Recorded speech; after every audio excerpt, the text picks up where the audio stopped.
Welcome back friends, ये स्वागत है दोस्तों। तो आज हम थोड़ा डिस्कस करने जा रहे हैं बोनसाई साइज़ के बारे में। तो दोस्तों, ये आर्ट जापान में या चाइना में फली फूली है, यहाँ वही डेवलप हुई है। तो उसकी जो साइज़ है वो आपको वहाँ की लैंग्वेज में आपको पता होती है। शोहिन है, मामे है। तो इससे हटके मैंने अपने हिसाब से मैंने उसको क्लासिफिकेशन करने की कोशिश की है। कभी शोहिन हमें आता है, मामे आ जाता है, फिर कुछ ना कुछ सीतो होता है, कुछ ये छोटे बोनसाई को सीतो भी बोलते हैं। तो वो सब हमें कन्फ्यूज़न हो जाता है और याद नहीं रहता। इससे अच्छा है हम हमारी लैंग्वेज में ही समझे, या इस तरह ये सिंपल है। मैक्रो यानी बहुत ही छोटा सा, जो फिंगर साइज़ में मिल जाए, आपको फिंगर में भी आ जाए, यहाँ भी आ जाए, तो 1 इंच तक का जो मैक्रो बोनसाई होता है, सूक्ष्म बोनसाई दोस्तों। और ये माइक्रो है यानी 3 इंच तक का, जिसको शायद सीतो या कुछ, मुझे भी कन्फ्यूजन है, मैं उसमें नहीं जाता दोस्तों। फिर आता है स्मॉल बोनसाई, उसे मामे भी बोल सकते हैं। तो आपको बोनसाई हमने सिलेक्ट कर लिया कौन से प्लांट का बनाना है, तो बाद में हमें बजट के पे बात आ जाती है। बड़ा साइज़ का प्लांट लेना है तो पैसे ज़्यादा लगेंगे, और छोटा बनाना है तो छोटी साइज़ के लेने हैं, तो कौन सी साइज़ का बनाना है वो भी आ जाता है। अगर छोटा या बड़ा प्लांट बनाए, मगर मेहनत तो इतनी ही लगेगी। इसलिए सभी टाइप के बोनसाई का प्राइस भी इसी हिसाब से होता है दोस्तों। वो हम कभी डिस्कस करेंगे कि बोनसाई का प्राइस कैसे डिस्कस होता है या निकालते हैं। और आता है मीडियम साइज़, 8 इंच से 16 इंच तक का हमें मीडियम लगता है, छोटा ही लगेगा, या 20 इंच तक चले जाए। तो उसके बाद आता है बिग साइज़ का, थोड़ा सा बिग यानी 24 इंचज़ का, वो हमें थोड़ा बड़ा ही लगेगा। हमारे टेबल पे रखा है तो हमारे यहाँ आई लेवल तक आ जाएगा। उसके बाद आता है लार्ज बोनसाई दोस्तों, 40 इंच से ज़्यादा साइज़ के भी होते हैं। कुछ प्लांटों ज़मीन में भी तैयार किए जाते हैं, उसको काट साट के, उसको भी कुछ नाम है, वो मुझे भी ध्यान में नहीं आ रहा है। तो इस तरह से बोनसाई के बारे में अगर जानना है तो उसकी साइज़ भी पता होनी चाहिए। फिर उसका क्लासिफिकेशन होता है, उसकी चर्चा हम बाद में करेंगे। आप वो इजीली कर सकते हैं टाइप्स ऑफ बोनसाई, अगर हमें मौका मिला तो हम डिस्कस ज़रूर करेंगे। तो पहले आ गया दोस्तों मैक्रो बोनसाई, यानी माइक्रो से थोड़ा छोटा 1 इंच तक का। उसके बाद आता है 3 इंच वाला बोनसाई, जिसे हम बहुत ही पाम साइज़ बोनसाई बोल सकते हैं दोस्तों, हमारे पाम में आ जाता है। फिर आता है स्मॉल या मामे भी बोल सकते हैं उसको। फिर आता है 8 इंच से ज़्यादा, यानी ये शोहिन में जाता है दोस्तों। तो इसी तरह से उसका नाम है। कुछ हमें मामे, शोहिन, सीतो कुछ याद रह गया तो ठीक है, नहीं तो चाइनीज़ भी नाम आ जाएंगे उसके बीच में। तो जापानीज़ भी नाम है, कौन सा चाइनीज़ है कौन सा जापानीज़ हमें उसमें नहीं पढ़ना है। हमें हमारे लैंग्वेज में हमें जो समझ में आता है उसी के हिसाब से सोचना है दोस्तों, क्योंकि हमें कहीं जाके टेंशन नहीं लेना है या एग्ज़ाम नहीं देनी है। हमें हमारे लिए जानकारी इकट्ठा करनी है। हाँ, अगर रीडिंग करने में आ जाए किसी ब्लॉग सीरीज़ में तो आप कर सकते हैं। अगर ऐसा भी करना है तो आप लोगों के लिए बहुत ही अच्छी एक साइट है, मुझे बहुत ही पसंद आती है, bonsaiforme.com करके है, उस पर चले जाएँ। उसमें आपको बहुत ही इजी और अच्छी तरीके से समझ में आए ऐसी लैंग्वेज में समझाया गया है। वैसे तो आप बोनसाई बेसिक आप सर्च करेंगे तो आपको बहुत सारी लिटरेचर पढ़ने के लिए मिल जाएंगे। बोनसाई फॉर्मे सीरीज़, उसमें आपको प्रोग्रेशन देखने को मिल जाती है, प्लांट कैसे तैयार होता है वो आपको, और उसके बेसिक्स में कितना पानी चाहिए, क्या करना चाहिए, वो सब डिटेल में है दोस्तों। वहाँ जाके आपको थोड़ा ढूंढिए, उसके मेनू में जाइए, उसमें बेसिक में मेनू में जाके उसमें बेसिक जाना है तो बेसिक साइज़ से लेके सब कुछ दिया हुआ है।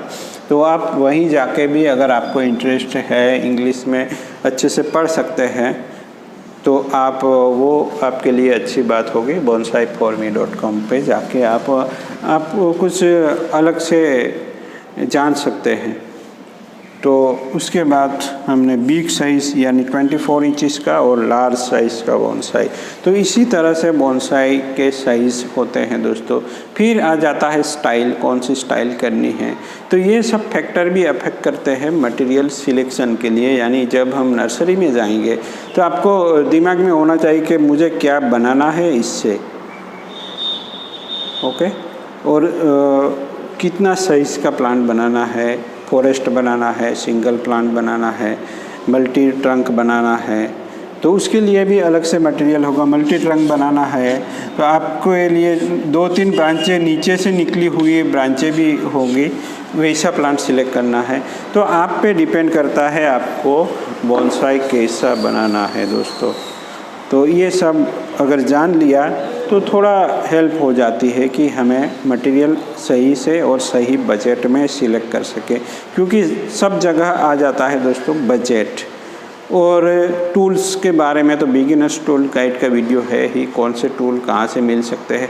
आजकल थोड़ी मुश्किल होती है, चाइनीज़ से आते हैं सब जो सामान, वो सब महंगा होता है। चाइनीज़ से अगर सस्ता भी पड़ता था, पर अब बैन हो चुका है सब कुछ, तो वहीं से कुछ मिल नहीं रहा है। और जो भी मिल रहा है जापान से वगैरह, वो थोड़ा कॉस्टली पड़ेगा आप लोगों को।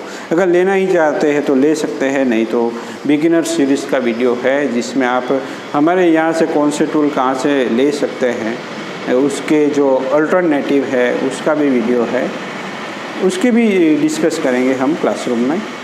तो जब हमने प्लांट सिलेक्शन कर लिए इन सब फैक्टर को ध्यान में लेते हुए, तो एक चीज़ और ध्यान में देनी है कि प्री बोनसाई और प्री बोनसाई में मटेरियल का केयर कैसे लेनी है। हमने तो नर्सरी से ले लिया दोस्तों, तो वो तुरंत काम नहीं करना है। एक्सपर्ट एडवाइस होती है कि आप उसको कुछ दिन घर पे रखिए।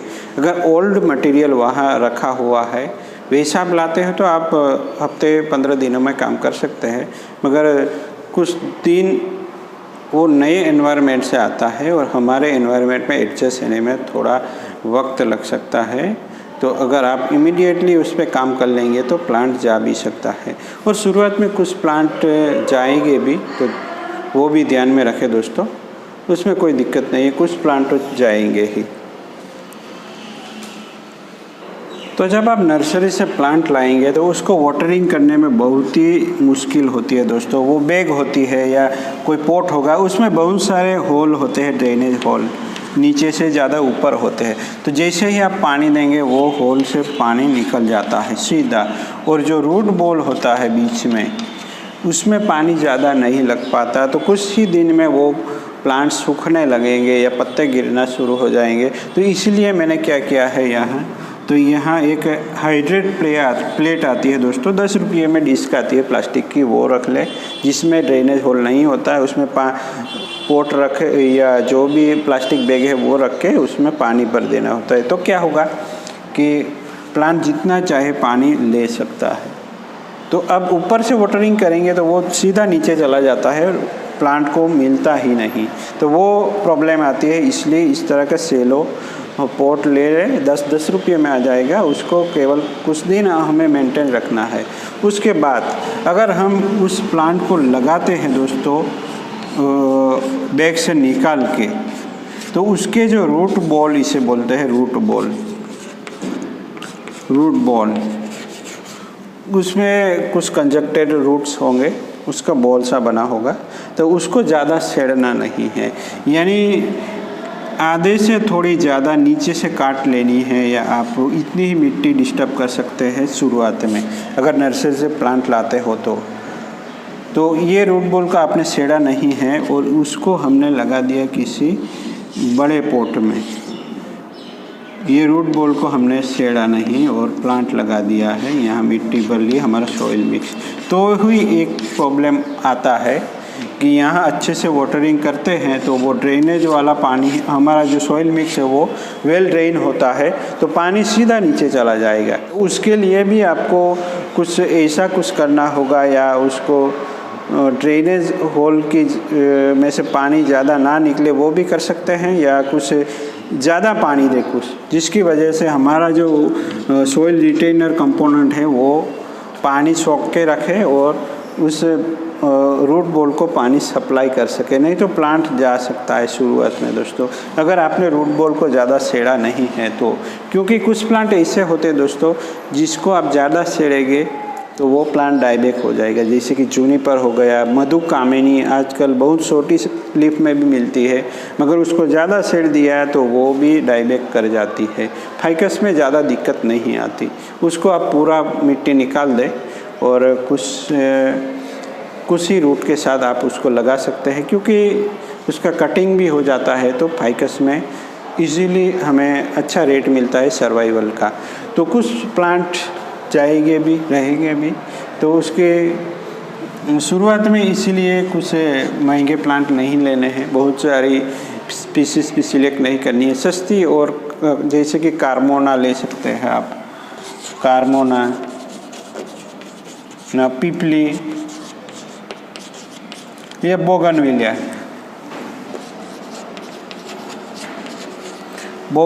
ले सकते हैं, वो बहुत ही सस्ती होती है और आप उसको कुछ हो भी जाए तो दूसरा भी ला सकते हैं। सस्ते से शुरुआत करें, फिर धीरे धीरे आपको एक्सपीरियंस लेना है। आपने प्लांट को ट्रेन करने का मेन एक्सपीरियंस लेना है। अगर वो नहीं लेंगे और आप प्लांट ज़्यादा हो जाएंगे तो प्लांट डाइबैक भी कर सकते हैं। हो सके तो पूरे वीडियो में बने रहने की कोशिश करें दोस्तों, क्योंकि ये कोई टेक्स्ट बुक सीरीज़ या कुछ है नहीं मेरे सिलेबस में। मैं जो भी ध्यान में आता है वो डिस्कस करता हूँ, जो मैंने प्रॉब्लम फेस किए हैं वही मैं यहाँ डिस्कस करता हूँ। तो किसी टेक्स्ट बुक या थियोरी के आधार पे मैं नहीं समझा रहा है, यानी आपको भी वही करना है दोस्तों। जो कुछ भी सीखने को मिले उसमें सीख के आपको वो चीज़ एक्सपीरियंस करनी है। एक्चुअल प्लांट लाके उसके साथ वर्क करिए, 1-2 सालों में आप कब सीख जाएंगे आपको पता ही नहीं चलेगा दोस्तों। तो कोई ऐसे ही इसमें पेशेंस लगता है दोस्तों, ऐसे ही नहीं आ जाता। यानी बोनसाई सीखना नहीं है, बोनसाई के साथ हमें जीना सीखना है मेरे ख्याल से। तो यानी आप उसके साथ अटैच थोड़ा रहना है और उसके जो आपने प्लांट लगाने के बाद जो भी एक्सपीरियंस होते हैं वो मेमोराइज करते रहना है। यानी इस साल जो गलती से प्लांट को नुकसान हुआ वो अगले साल ना हो। इसी तरह से आप धीरे धीरे करके सीख जाएंगे और आप बहुत कुछ आप बोनसाई अब हमने सिलेक्शन भी कर लिया है तो उसके साथ क्या वर्क करेंगे, कौन सी प्लांट पे ब्रांच रहने देनी है, वो सब डिस्कस होता रहेगा दोस्तों। बने रहे हमारे साथ। Thank you for